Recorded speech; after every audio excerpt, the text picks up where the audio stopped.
Vous n'avez pas un coup de râteau, hein?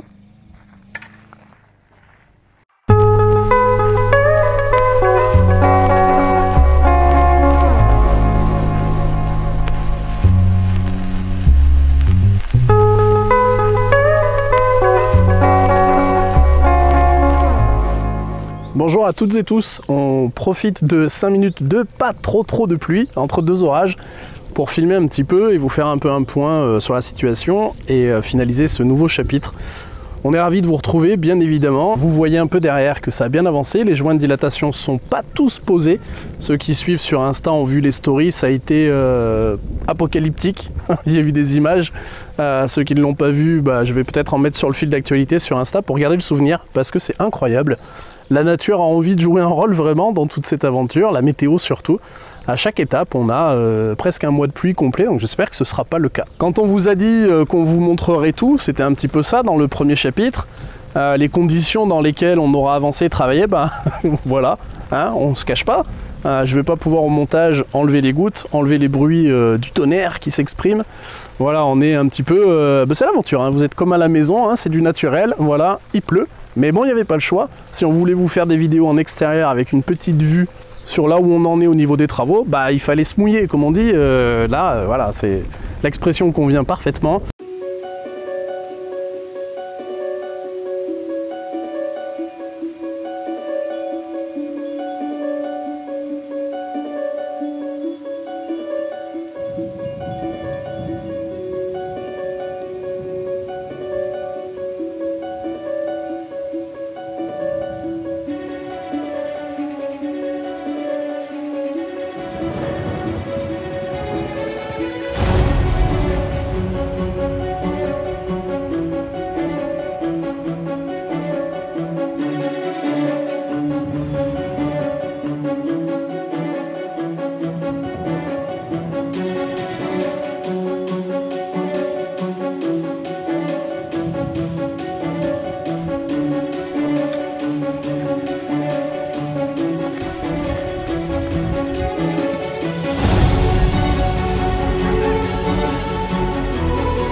C'est exactement le genre de moment où j'en peux plus, où je me dis allez j'arrête, je vais me faire un café, que je pense à vous, aux donations, aux messages, à la motivation. J'ai pas le droit de lâcher, j'ai pas le droit de m'arrêter, je suis boosté,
Pour entrer un peu dans la technique, alors je ne suis pas expert, hein, donc c'est en toute modestie, mais pour vous expliquer un petit peu au cas où vous ne connaîtriez pas. Donc les joints de dilatation, les grandes barres grises que vous voyez qui sont là, que mon petit gars m'a aidé à porter. L'idée c'est tout simplement d'arriver à diviser la dalle en plusieurs sections, étant donné que le béton va travailler. Entre ces sections, ce joint peut se dilater, d'où son nom, ce qui permettra que la dalle finalement ne se fende pas. Si jamais le béton travaille, puisque le béton travaille avec le temps, suivant la température, et du coup il va pouvoir tout simplement travailler sans que ça déchire puisque du coup on va à intervalles réguliers poser ces joints de dilatation. Je n'ai pas réfléchi très longtemps pour savoir la distance à laquelle j'allais les poser. Je vais vous l'avouer, j'ai fait une technique de feignant. Mes treillis soudés, ils font 2,50 m de largeur, j'ai posé un joint tous les 2,50 m. Voilà, ça a évité de couper du treillis, c'est suffisant. Ça permet aussi, avec une règle de maçon de 3 mètres, d'avoir suffisamment de marge pour pouvoir après tasser et tirer la dalle. Donc on est plutôt bien, donc vous allez avoir un joint tous les 2,50 m et après je vais en remettre un en plein milieu de la dalle en travers, histoire de la sectionner aussi en deux. Je pense qu'on est vraiment tranquille et que ça ne devrait pas bouger avec le temps. La seule difficulté finalement, c'est que ça demande de la précision. Les joints, ils font 8 cm, ma dalle est censée en faire 10, plus ou moins, suivant le concassé. Donc l'idée, c'est vraiment de la mettre à niveau. Donc il a fallu tendre des cordeaux, vous verrez sur la vidéo, on vous mettra une image, pour vraiment les mettre à niveau. Et il a surtout fallu en dessous les caler. D'où le besoin de ces fameux petits plots en béton qui permettent de fixer tout ça pour que l'ensemble ne bouge plus et soit solidifié.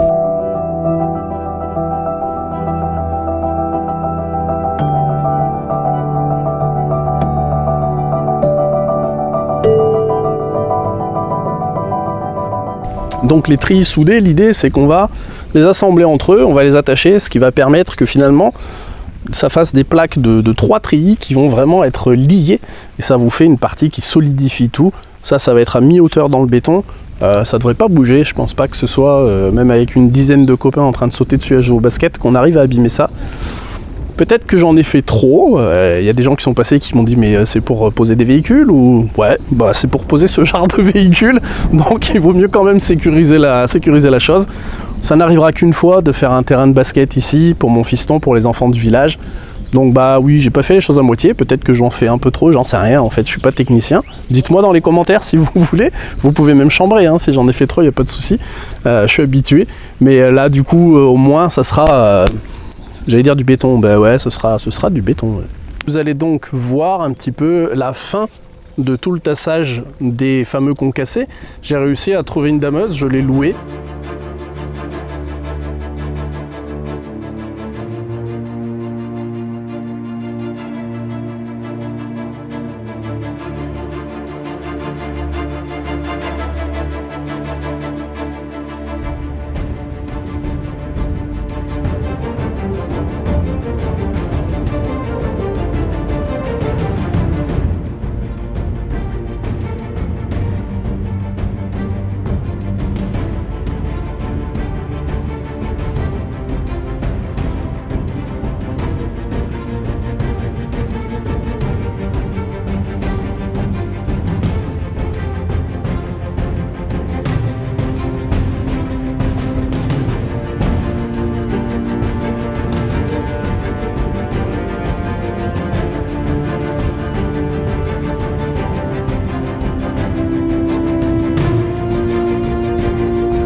Bien tassé, heureusement, puisqu'avec toute l'eau qui est tombée, je sais pas dans quel état s'aurait mis le terrain. Alors par contre, ça nous a fait un pédiluve, hein. On a eu jusqu'à 5-8 cm d'eau, c'était assez dingue. J'ai réussi avec une pompe de relevage à vider l'eau, puis ça a séché, mais bon, comme vous le voyez, et puis comme vous entendez peut-être, puisque du coup je suis pas tout seul, on a l'orage et le tonnerre avec nous. Ça devrait pas tarder à craquer. Et entre deux moments où il pleut, eh ben il pleut. C'est vraiment une galère, mais on se laisse pas abattre, on reste motivé.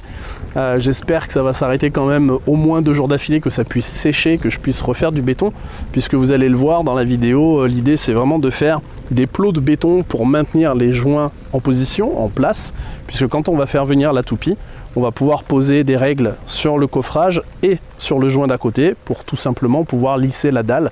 Donc c'est important que ça ne bouge pas, que ce soit de niveau. Donc c'est la fonction de ces plots en béton. Sauf que béton avec pluie, c'est un petit peu compliqué.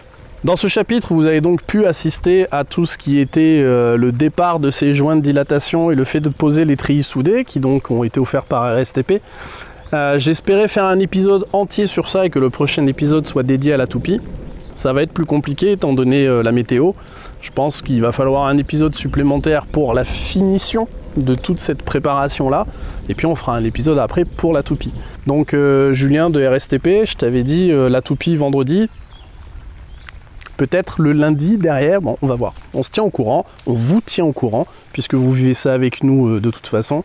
Vous allez pouvoir voir Esteban à l'œuvre, on le voit pas beaucoup, puisque j'essaie de le préserver un petit peu et je l'affiche pas énormément. Mais là, il m'a beaucoup aidé, hein. Il a fait du béton dans la brouette, il m'a aidé à porter tous les joints de dilatation. Franchement, chapeau à mon petit lieutenant qui a été super présent sur les travaux et qui m'a bien aidé, qui a même donné des consignes, qui a même un petit peu tout checké. Franchement, c'était des moments super sympas et je suis ravi de les avoir en vidéo, de pouvoir les partager un peu avec vous et puis les garder pour moi et pour lui pour plus tard.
Je sais même pas quoi vous dire.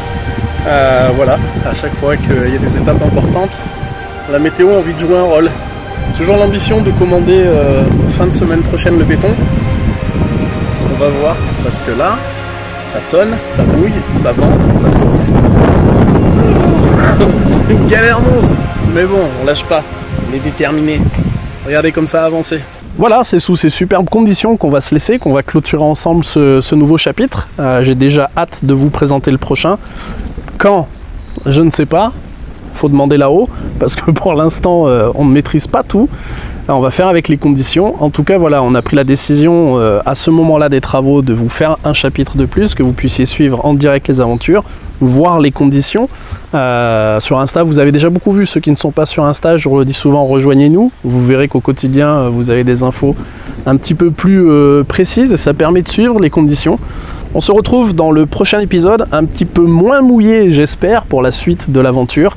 D'ici là, prenez soin de vous. N'oubliez pas, restons connectés. À très très bientôt avec la fin de cette étape-là et sûrement l'annonce de la peut-être toute dernière, la plus importante, le béton, la dalle finie, le terrain de basket qui prend forme et l'installation du panier qu'on devrait bientôt commander. Merci à tous, à très vite, prenez soin de vous.